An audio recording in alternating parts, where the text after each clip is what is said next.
Cela t'est-il déjà arrivé, mon frère? Te réveiller soudainement entre 3 heures et 5 heures du matin, avec le cœur agité, les pensées qui courent dans tous les sens, comme si quelque chose d'invisible appelait ton nom. Beaucoup rejettent ce moment. Ils le traitent comme de l'insomnie ou un simple hasard. Mais, et si je te disais qu'il y a quelque chose de bien plus profond, quelque chose de spirituel derrière ce réveil? Ce n'est pas une coïncidence, c'est un appel. Dans la tradition biblique, 3 heures du matin font partie de ce qu'on appelle la 4e veille de la nuit, une période entre 3 heures et 5 heures du matin, un moment sacré, mentionné dans les Écritures, comme l'instant où le ciel touche la terre avec plus d'intensité, un moment où le monde spirituel est en pleine activité, le bien comme le mal y opère de façon plus évidente. C'est à cette heure-là que Jésus a marché sur les eaux, allant à la rencontre de ses disciples au cœur de la tempête.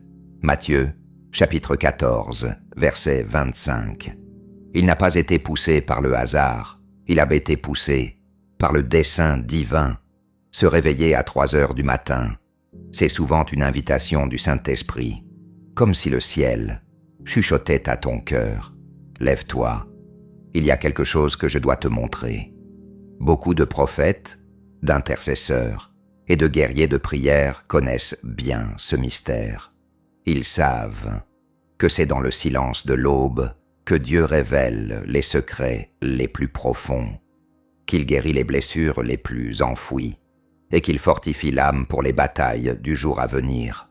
C'est un moment d'intimité, où le bruit du monde se tait et où la voix de Dieu devient plus claire. Peut-être que tu es réveillé, parce que des combats sont en train d'être livrés pour ta vie et celle de ta famille, et Dieu t'appelle à te tenir debout dans la prière. Peut-être que le Seigneur veut te révéler quelque chose qui ne peut être compris que loin des distractions, dans le secret de la nuit. C'est un appel pour ceux qui sont prêts à payer le prix de la vigilance, de l'intercession et d'une foi inébranlable. Ne pense pas que cela arrive par hasard, non et fortuita, quand l'horloge affiche 3 heures et que tes yeux s'ouvrent sans raison apparente. Le ciel est en mouvement, et toi, oui toi, tu fais partie de cet appel divin. Dans ces moments-là, le ciel s'ouvre et tes paroles ont plus de poids que jamais. Ce n'est pas juste une belle phrase, c'est une réalité spirituelle que peu comprennent et que moins encore vivent vraiment.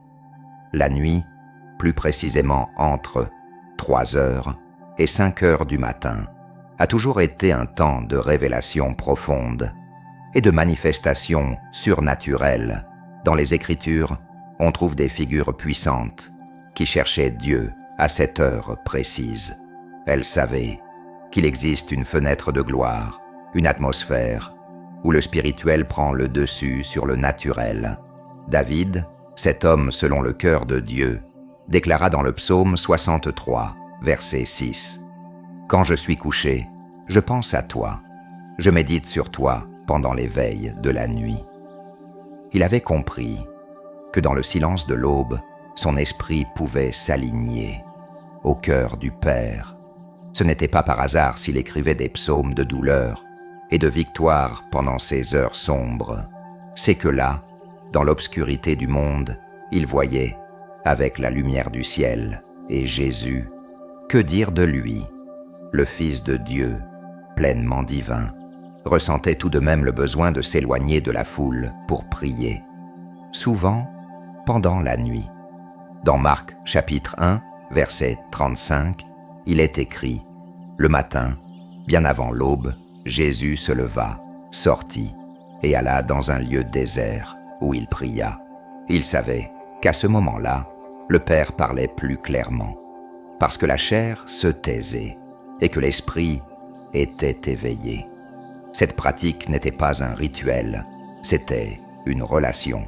Jésus cherchait l'intimité, la direction la force, et quand il marcha sur les eaux. Matthieu 14, verset 25. Ce fut pendant la 4e veille. La mer était agitée, les disciples effrayés, et dans cette nuit noire, il apparut, comme une réponse aux prières silencieuses, comme la présence vivante du surnaturel. C'est à cette même heure, oui, que toi, aujourd'hui, tu es réveillé, pas pour souffrir dans l'anxiété, mais pour te connecter avec le ciel.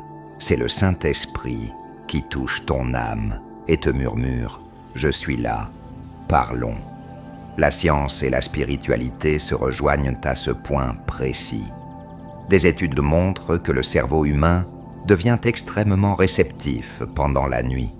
Le silence extérieur amplifie l'écoute intérieure, et c'est là que les déclencheurs spirituels s'activent. La voix de l'ennemi, elle aussi, tente de semer la peur, le doute, l'oppression. C'est pourquoi ce que tu dis à ce moment a un poids immense. La langue a le pouvoir de la vie ou de la mort. Proverbe 18, verset 21.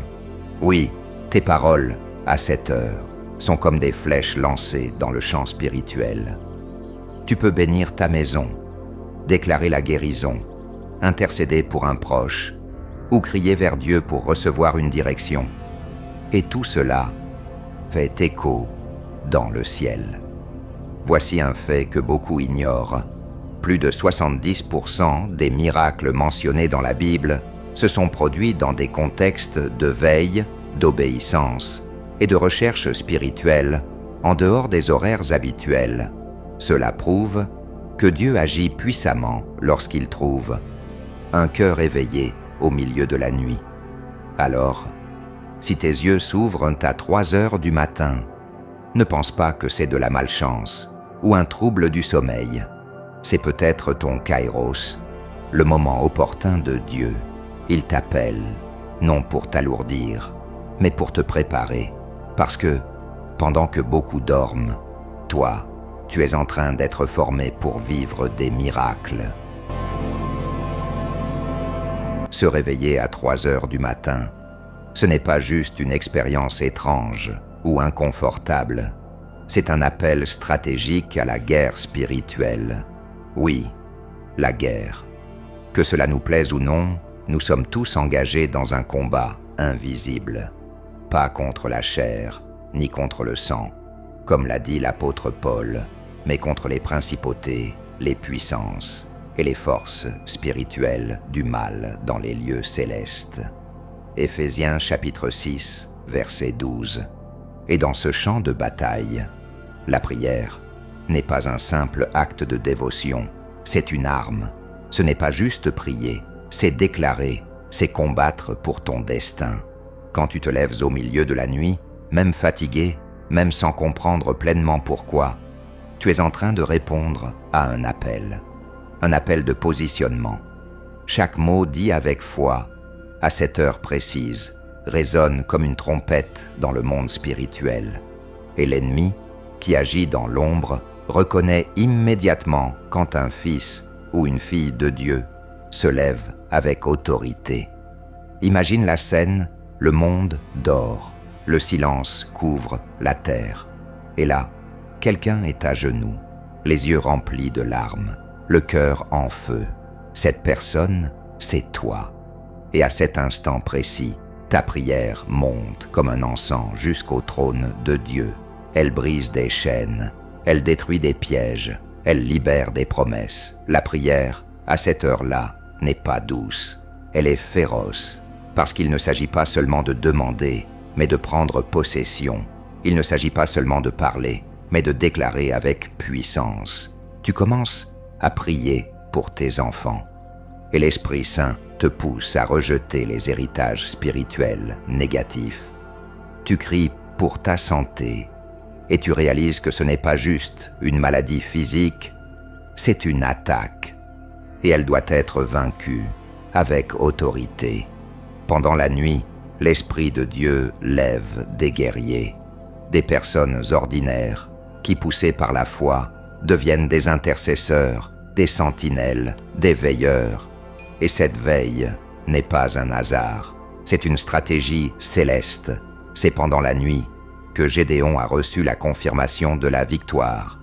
Juges, chapitre 7, verset 9. C'est à l'aube que Pierre a été libéré de prison par un ange. Actes chapitre 12, versets 6 et 7. Et c'est à cette même heure que toi aussi, tu peux briser de prison, émotionnelle, spirituelle et même financière. La prière faite à 3 heures du matin porte un poids spécial parce qu'elle demande un sacrifice. Il faut renoncer au sommeil, au confort. Et cela ouvre la porte à une foi plus profonde, plus vraie. Tu ne fais pas que chercher des réponses. Tu combats, tu protèges ta maison, tu consacres ton jour. Et tu sèmes, dans l'invisible, les graines d'une grande moisson. Déclare-le avec foi. Je n'ai pas été réveillé en vain, c'est mon heure de veille. Je suis debout, revêtu de l'armure de Dieu, l'épée de l'esprit dans ma bouche et le bouclier de la foi dans mon cœur. Tu n'es pas seul, le ciel se met en mouvement. Quand tu pries avec autorité, les anges reçoivent des ordres. Quand tu prophétises avec audace, et l'enfer tremble. Quand, au lieu de te plaindre, tu adores. Alors, si tu te réveilles à 3 heures du matin, comprends ceci. Tu as été convoqué, pas pour avoir peur, mais pour vaincre. Pas pour survivre, mais pour conquérir. Parce que ta prière peut changer des destins, ouvrir des portes et faire taire les voix contraires. Se réveiller à 3 heures du matin, ce n'est pas une fin, c'est un commencement. Un réveil spirituel pour ceux qui ne veulent pas seulement réagir à la vie, mais la diriger sous l'ordre de Dieu.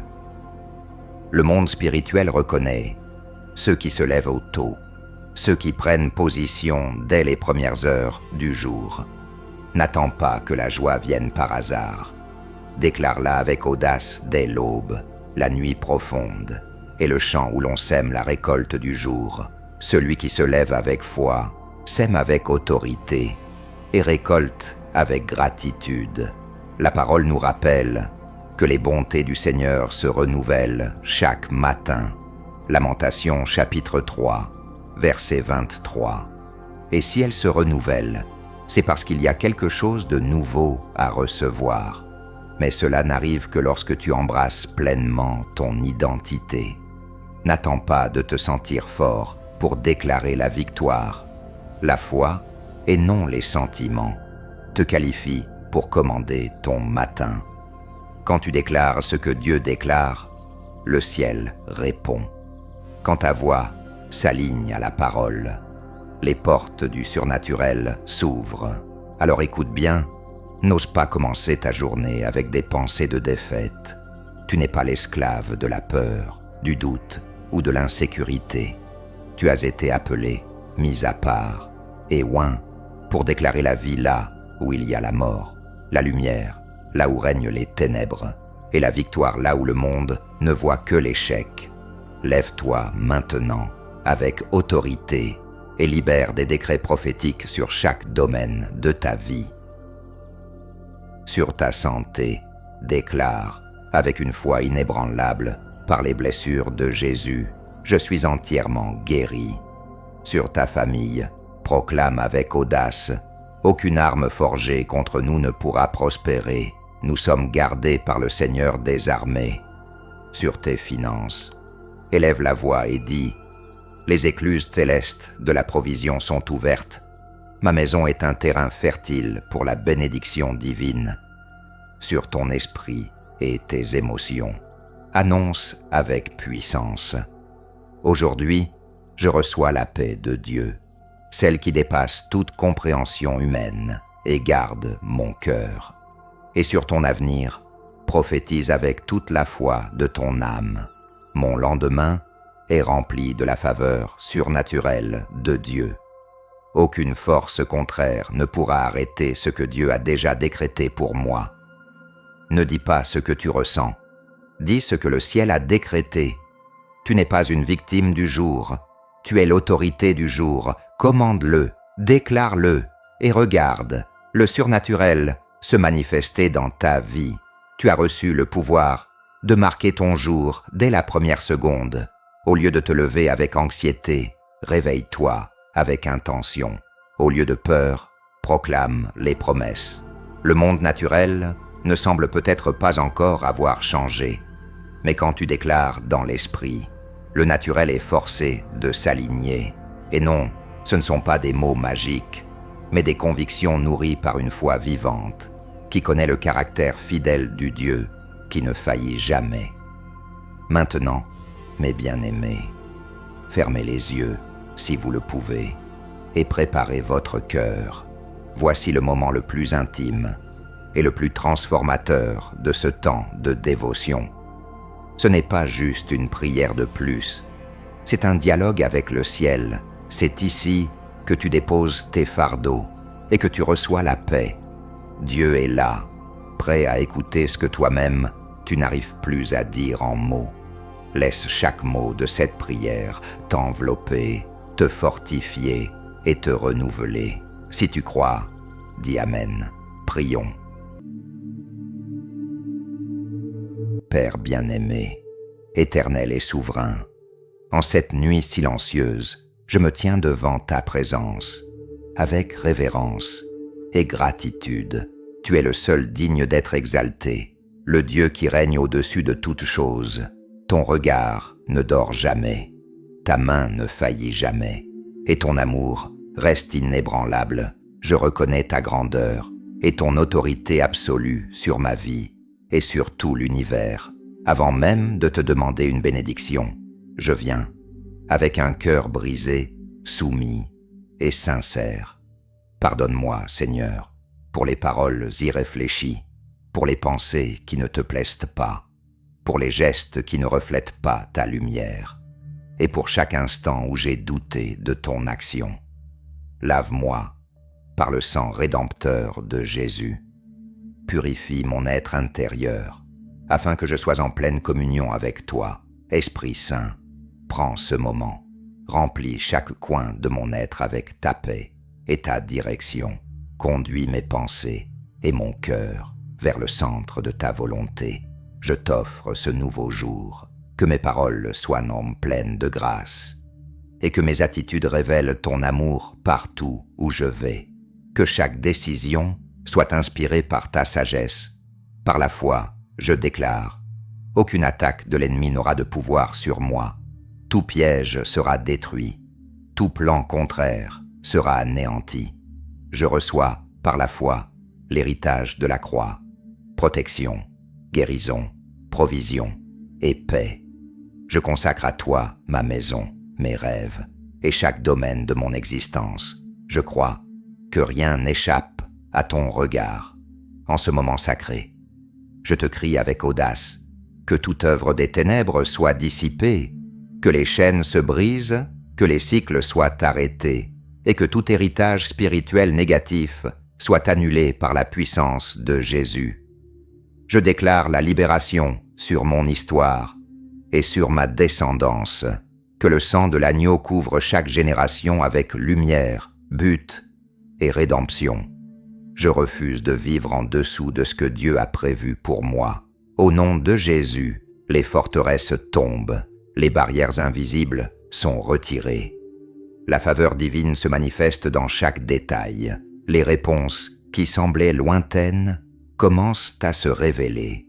Les ressources qui étaient retenues sont maintenant libérées par le ciel. C'est le temps du tournant. Esprit Saint, réveille en moi les talents qui dormaient, restaure les émotions blessées, apporte guérison là où la douleur est cachée.